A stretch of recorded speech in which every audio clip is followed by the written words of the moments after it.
Good day, grade 7. So for our TLE week 6 and 7, our topic is all about choosing an ideal house. So I am your teacher, Mrs. Floren M. Paradero.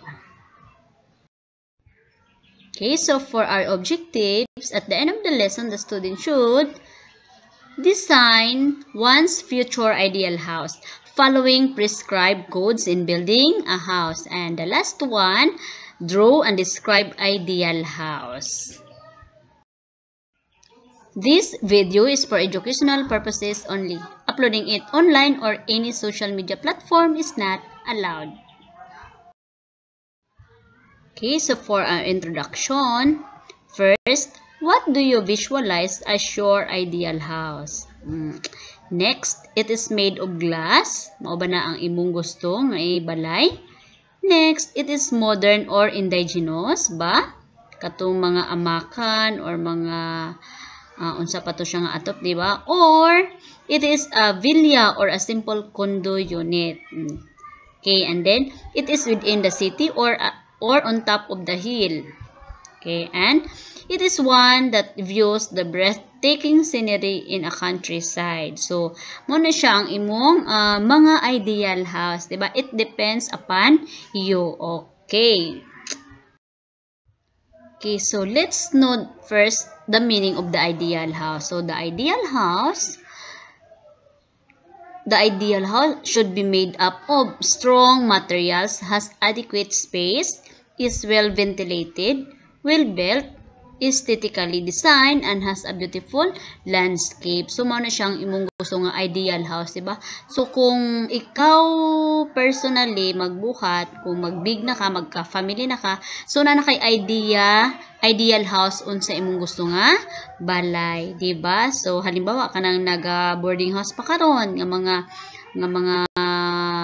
family, diba? So, istorya mo kung unsa inyo nga gusto nga ideal house, diba? So, gusto nato dito sa top of the hill kay para naatay mga view deck, diba? Makakita nato tong nasa ubos. Or, well ventilated ba? Or, kanang naalang bata sa city or dito bita sa mga bukid-bukid para naay peace, o diba? So, it depends upon you kung unsa imong mga ideal house. Okay, so the factors to consider in choosing an ideal house. First, housing cost. O, diba? So, unsa man siya? Refers to the amount of money needed to buy land and put up a house or to buy land with a house. So, mao na siya ang una nimo, diba? Kung naakay mga ideal house. Siyempre, ang housing cost, kung pila gyud na siya nga amount of money ang kailangan ana, di ba? Alangan kung gamay lang imong budget, alangan mamili ka atong nasa condo unit, di ba? Katong mga sa villa, mga sa subdivision, di ba? So, it depends upon sa imong nga budget, okay? Next, house location. Siyempre, kailangan yun natin ng location as a choosing the right location for the house is very important. Tama, di ba? Siyempre, kung magbuhatag balay, so unsa man atong gusto dito ta sa layo or dito ta sa mamingaw area or naata dito sa imong mga kaparyentihan lang, di ba? So kailangan gid siya i-consider ang house location nimo, di ba? Dito ba ka sa dali mabahaan or dito ba ka sa kanang duol sa malinugan kanang sa tawag ana, di ba? So depende na sa inyo ha, di ba? So mo na siya ang mga factors. And then when choosing it is necessary to visit the place first and observe its surroundings areas. Take note of the land's topography, zoning, lot sizes, location, and the quality of construction done on model houses. Siyempre, so kailangan nimo kung magpalit ka na i-visit sa nimo nga lugar kung ganahan baka ana diha, di ba? So i-visit nimo kung asa dapit, kung tama ba na nga iyang mga line or tama ba na ang mga sizes sa inyong kuan nga balay, kung kasigo ba mo or dili ang inyong location, kung layo ba sa city, layo ba sa church or layo ba sa kanang market or unsa na siya nga quality nga inyong balay nga paliton. So kailangan ninyo na siya. Okay? Okay, so it is helpful to study the following. First is the drainage system. So, Are there well-built canals or passageway for water? So, naa ba siya daluyan ng tubig?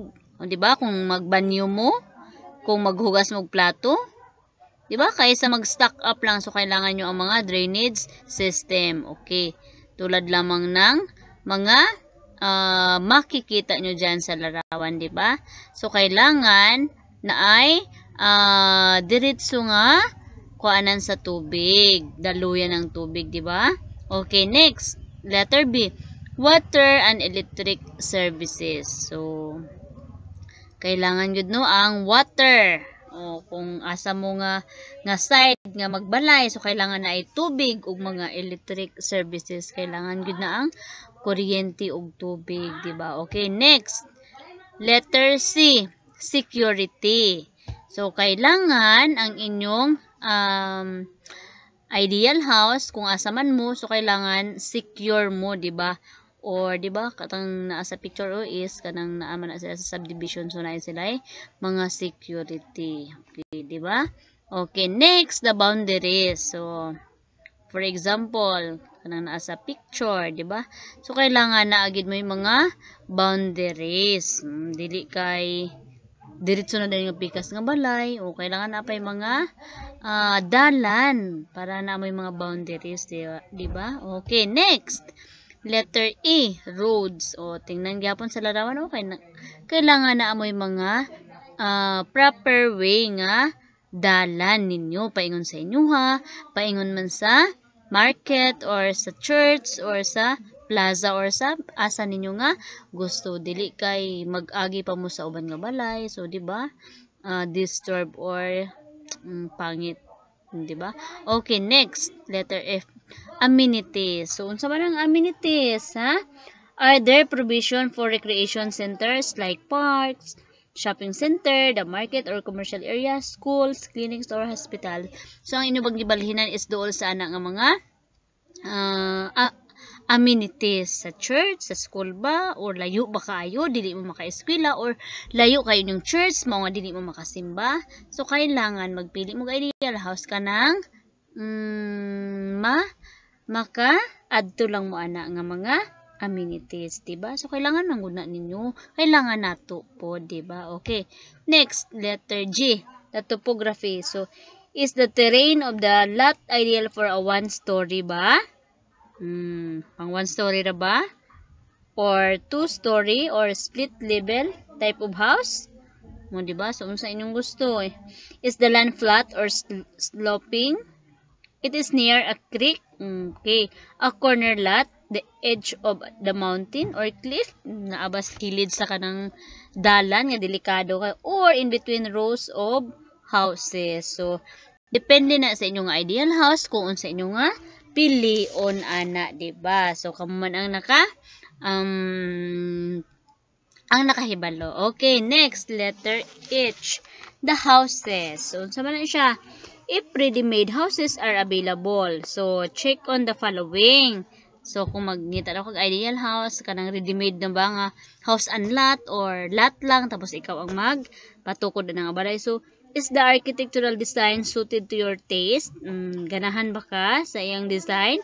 Or is the floor area are adequate for the number of members in the family? So, kung magpalit ka na, so, adequate ba mo? Makasigo ba mo anak nga house?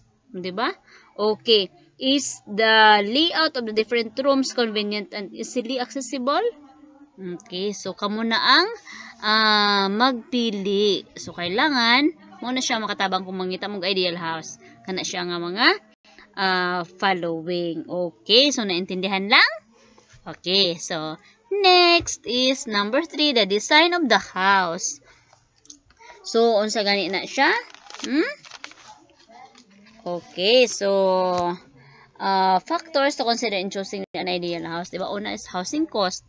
Number 2 is house location. Then number 3 is the design of the house. Okay. So, refers to the overall appearance of the house. The relation of one part to other part. So, mauna siya, no? So, is the house a one-story, two-story, or more? So, is the design American-inspired, European, or simply indigenous? Charot nang, diba? Pangmayaman na gid kain ng mga ingani. Diba? Pero, The indigenous Filipino is simple in lines with kawayan or Philippine woods like nara, yakal, apitong, and perhaps with kapis and other shells for accents or decors, diba? At kung kita, diba, kung ako lang, no, simple lang. Gusto ganin ako is simento, hollow block ang half, tapos ang sa taas is kanang amakan ng wood or hardy flakes, diba?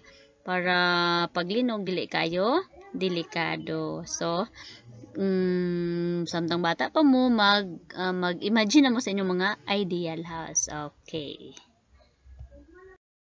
Okay, so let's go to the building code, housing code, and subdivision control. So first is the meaning of the building code. So this is a series of standards and specification designed to establish minimum safeguards in the construction of building. So muna siya, no.